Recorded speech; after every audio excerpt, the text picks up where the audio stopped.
Kung pumasa man siya, paano ko siya babantayan? Hindi kami magka-department. Pasensya na po kayo.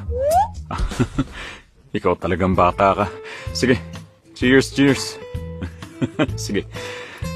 Ethan, hindi ka na namin naabalahin. Padiskarte na si Nancy. Kwentuhan mo lang siya tungkol sa school. Bigyan mo lang ng konting tips.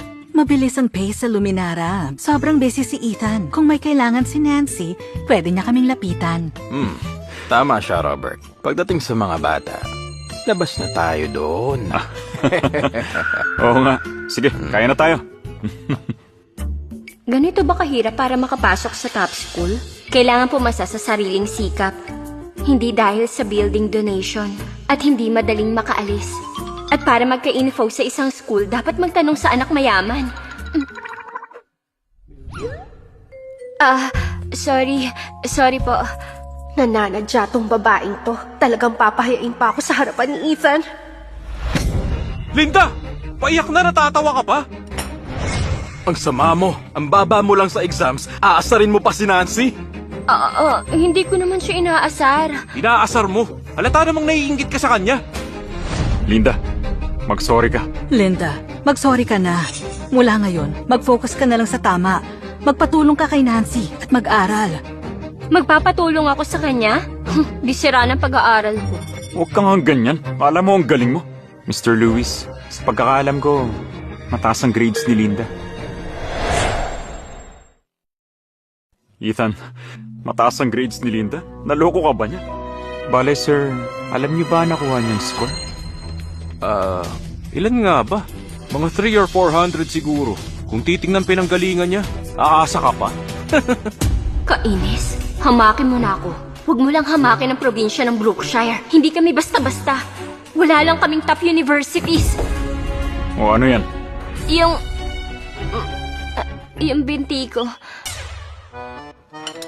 Ano na naman bang pinagagagawa mo dyan? Binigo kita, probinsya ko, Brookshire. Linda, sabihin mo sa amin, ano ba talagang score na nakuha mo? Gusto niyo talagang malaman? Nakakuha ako na 7. Oh, tumatawag yung school director ni Nancy. Nakakuha ako ng score na... Ganyan kagaling yan si Nancy. Yung teacher niya mismo ang tumatawag sa amin. Hello! Naririnig niyo ba ako? Kumakain tayo. Pwedeng sa labas mo sagutin? Ay naku, ano ka ba naman? Ang tagalan nating kapitbahay mga Miller. Okay lang naman yan. Tama ba ako, Philip? Oo, tama. Hello! Naririnig niyo ba ako? Mr. Lewis, ang bait niyo talaga. At dahil celebration to ngayon ni Nancy, speaker natin para marinig ng lahat. Okay ba? Yes, hello? Yes, hello. Hello, Mr. Lewis. Hindi ko po makontak asawa nyo, kaya sa inyo na lang po. Ang score ni Nancy sa mock exam ay 541 points, 3 points above passing score.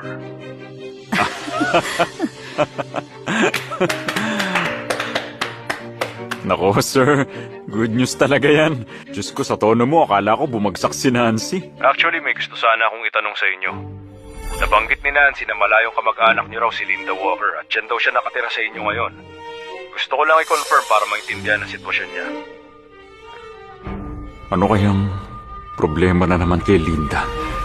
Pamangkin ng tax bureau director tong school director. Hindi ko pwedeng banggain. Bale, kinuha namin siya galing probinsya. May ugali lang yung bata. Sir, kung may nagawa siyang hindi maganda, sabihin niyo lang sa akin. Akong bahala. Bakit po? Hindi ba kayo close sa bata? Kasi, malayong kamag-anak siya. Kaya, hindi lumaki sa pamilya namin. Grabe kung pag-usapan siya ng mga Lewis. Pero wala lang sa kanya lahat. Wala po ba kayong alam sa sitwasyon nung bata? Nung nag-register si Linda, sabi ni Nancy poor academic performance at behavior siya. Pero ang nakuhang score ni Linda ay 719. Highest scorer.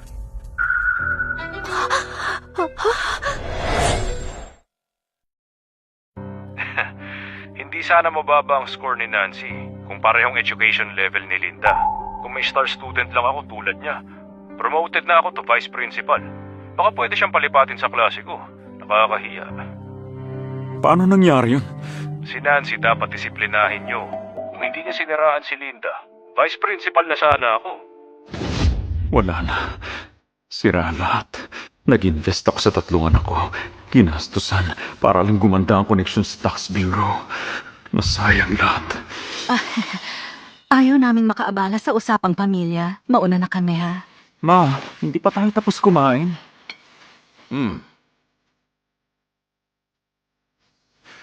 Linda. Linda, halika rito. Kumakain pa ako. Sabihin niyo na lang ngayon. Sobrang imposible. 719? Nandaya ka siguro, no? Sabihin niyo na sa akin lahat. Pero yun talaga score ko.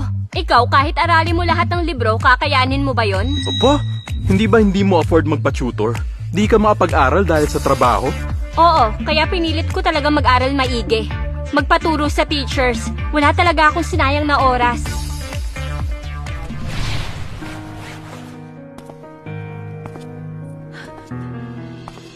Sorry, Linda. Ang galing-galing mo pala. Ginagaya ko lang yung iba. Kaya kumpara sa iba, wala talaga akong sinabi.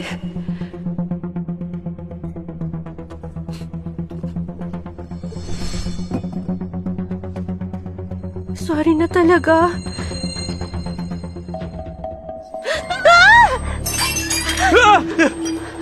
Aray! Mukha ako! Kuya Joseph! Davey ako na! Mukha ako! Paano na? Tanungin mo yung kapatid mo. Di ba siya yung may pakananang lahat? Kuya Joseph, sorry! Kasalanan ko to! Hindi, okay lang. Tama. Hindi mo kasalanan. Kasalanan mo. Ano namang kinalaman ko sa nangyari sa'yo, ha? Hindi mo tinago score mo at pinalabas mong bagsak ka. Hindi magkakagulo ng ganito. Okay ka lang ba talaga? Sure ka bang walang on-off dyan sa loob mo? Tao ka ba?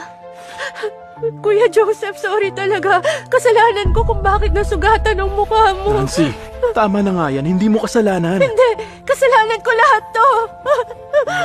Nancy! Tumigil ka na nga! I'm sorry. I'm sorry. Sorry, Kuya Joseph.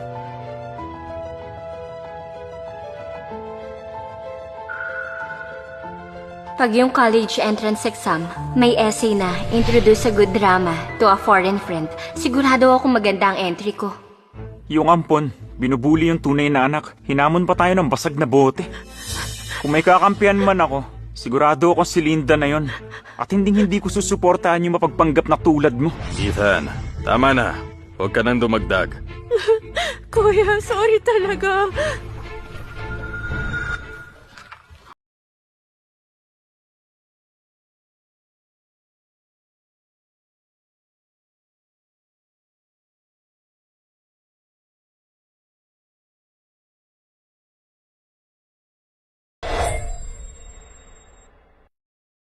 Grabe sugat niya.